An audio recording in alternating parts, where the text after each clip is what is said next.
Overcoming cynicism. The sky is falling, the sky is falling.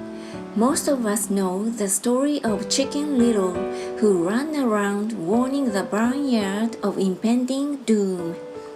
We all know people who are that way. There is a Chicken Little inside each of us. As I stated earlier, the cynic is really a little chicken. We all get a little chicken when fear and doubt cloud our thoughts. All of us have doubts. I'm not smart. I'm not good enough. So-and-so is better than me. Our doubts often paralyze us. We play the what-if game. What if the economy crashes right after I invest? What if I lose control and I can't pay the money back? What if things don't go as I planned? Or we have friends or loved ones who will remind us of our shortcomings. They often say, "What makes you think you can do that? If it's such a good idea, how come someone else hasn't done it? That will never work. You don't know what you are talking about." These words of doubt often get so loud that we fail to act. A horrible feeling builds in our stomach. Sometimes we can't sleep. We fail to move forward. So we stay with what is safe and opportunities pass us by. We watch life passing by as we sit immobilized with a cold knot in our body. We have all felt this at one time in our lives, some more than others. Peter Lynch of Fidelity Magellan Mutual Fund fame refers to warnings about the sky falling as noise, and we all hear it. Noise is either created inside our heads or comes from outside, often from friends, family, co-workers, and the media. Lynch recalls the time during the 1950s when the threat of nuclear war was so prevalent in the news that people began building fallout shelters and storing food and water.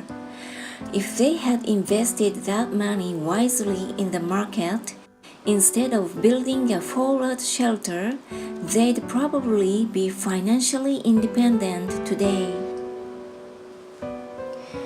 When violence breaks out in a city, gun sales go up all over the country. A person dies from rare hamburger meat in the state of Washington, and the Arizona Health Department orders restaurants to have all beef cooked well done. A drug company runs a TV commercial in February showing people catching the flu. Colds go up as well as sales of cold medicine.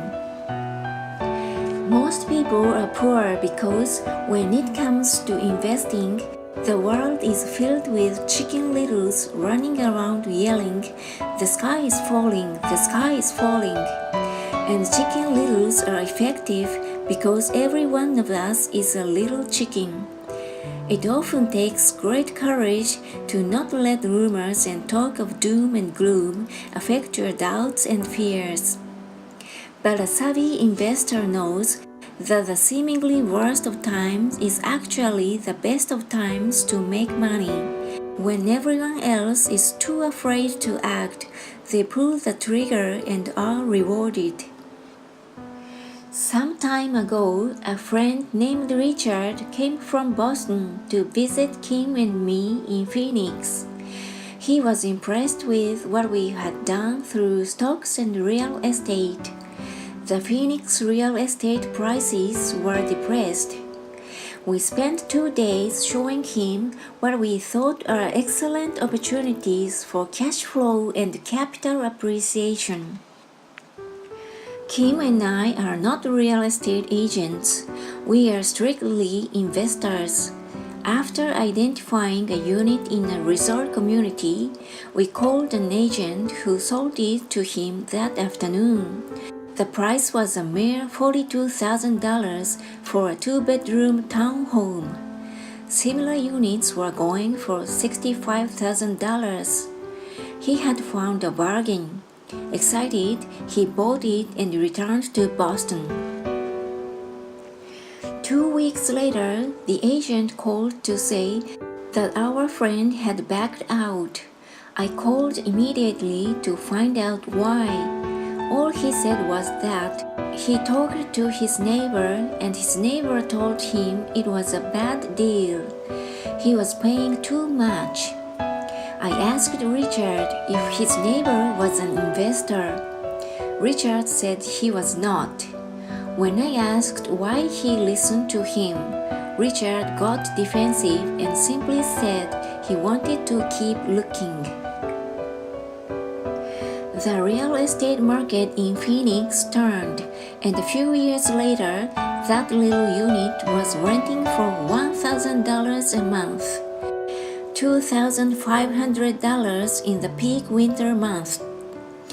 The unit was worth $95,000.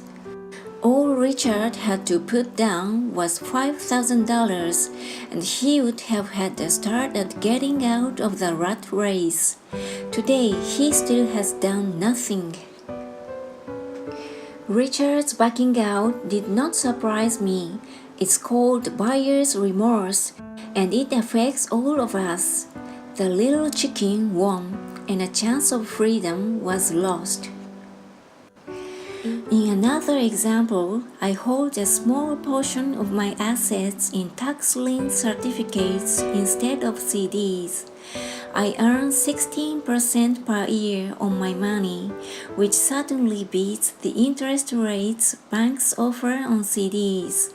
The certificates are secured by real estate and enforced by state law, which is also better than most banks. The formula they are bought on makes them safe. They just lack liquidity. So I look at them as 2 to 7 year CDs. Almost every time I tell someone that I hold my money this way, especially if they have money in CDs, they will tell me it's risky. They tell me why I should not do it. When I ask them where they get their information, they say from a friend or an investment magazine. They've never done it, and they are telling someone who's doing it why they shouldn't. The lowest yield I look for is 16%, but people who are filled with doubt are willing to accept a far lower return. Doubt is expensive. My point is that it's those doubts and cynicism that keep most people poor and playing it safe. The real world is simply waiting for you to get rich. Only a person's doubts keep them poor. As I said, getting out of the rat race is technically easy. It doesn't take much education, and those doubts are cripplers for most people. Cynics never win, said Richdad. Unchecked doubt and fear creates a cynic. Cynics criticize and winners analyze was another of his favorite sayings. Richdad explained that criticism blinded while analysis opened eyes. Analysis allowed winners to see that critics were blind and see opportunities that everyone else missed. And finding what people miss is key to any success. Real estate is a powerful investment tool for anyone seeking financial independence or freedom. It is a unique investment tool. Yet, every time I mention real estate as a vehicle, I often hear, "I don't want to fix toilets." That's what Peter Lynch called noise. That's what my rich dad would say is the cynic talking. Someone who criticizes and does not analyze. Someone who lets their doubts and fears close their mind instead of open their eyes. So when someone says, I don't want to fix toilets, I want to fire back. What makes you think I want to? They are saying a toilet is more important than what they want. I talk about freedom from the rat race and they focus on toilets. That is the thought pattern that keeps most people poor. They criticize instead of analyze. I don't want to hold the key to your success, Rich Dad would say, because I, too, do not want to fix toilets. I shop hard for a property manager who does fix toilets. And by finding a great property manager who runs houses or apartments, well, my cash flow goes up. But more importantly, a great property manager allows me to buy a lot more real estate since I don't have to fix toilets. A great property manager is key to success in real estate. Finding a good manager is more important to me than the real estate. A great property manager often hears of great deals before real estate agents do, which makes them even more valuable. That is what Rich Dad meant by I don't want hold the key to your success. Because I do not want to fix toilets either. I figured out how to buy more real estate and expedite my getting out of the rat race. The people who continue to say, I don't want to fix toilets, often deny themselves the use of this powerful investment vehicle. Toilets are more important than their freedom. In the stock market, I often hear people say, I don't want to lose money. Well, what makes them think I or anyone else likes losing money? They don't make money because they choose to not lose money. Instead of analyzing, they close their minds to another powerful investment vehicle, the stock market. I was riding with a friend past our neighborhood gas station. He looked up and saw that the price of gas was going up, and thus the price of oil.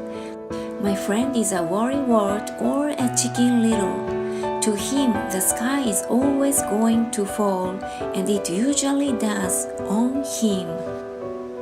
When we got home, he showed me all the stats as to why the price of oil was going to go up over the next few years. Statistics I had never seen before, even though I already owned substantial shares of an existing oil company.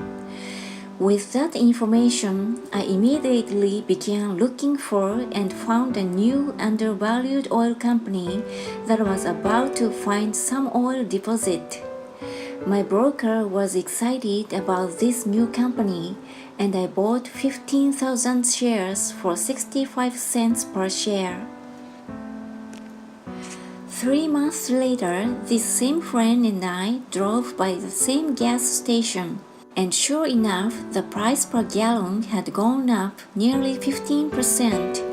Again, the chicken little worried and complained.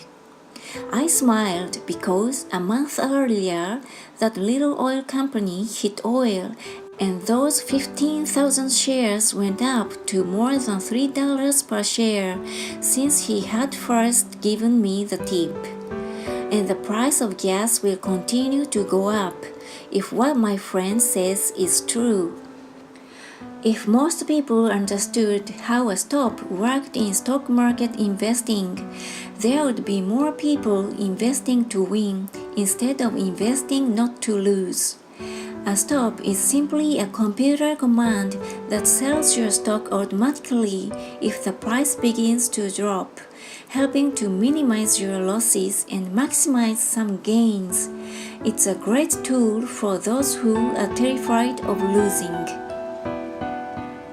So whenever I hear people focusing on their I don't want rather than what they do want, I know the noise in their head must be loud.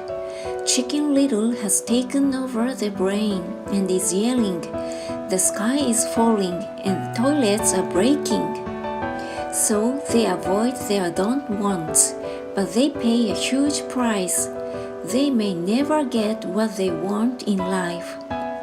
Instead of analyzing, their inner Chicken Little closes their mind. Rich Dad gave me a way of looking at Chicken Little. Just do what Colonel Sanders did. At the age of 66, he lost his business and began to live on his Social Security check. It wasn't enough. He went around the country selling his recipe for fried chicken. He was turned down 1,009 times before someone said yes, and he went on to become a multimillionaire at an age when most people are quitting. He was a brave and tenacious man, Rich Dad said of Harlan Sanders. So when you are in doubt and feeling a little afraid, just do what Colonel Sanders did to his little chicken. He fried it. If you like this video, give me a thumbs up and subscribe. Thank you!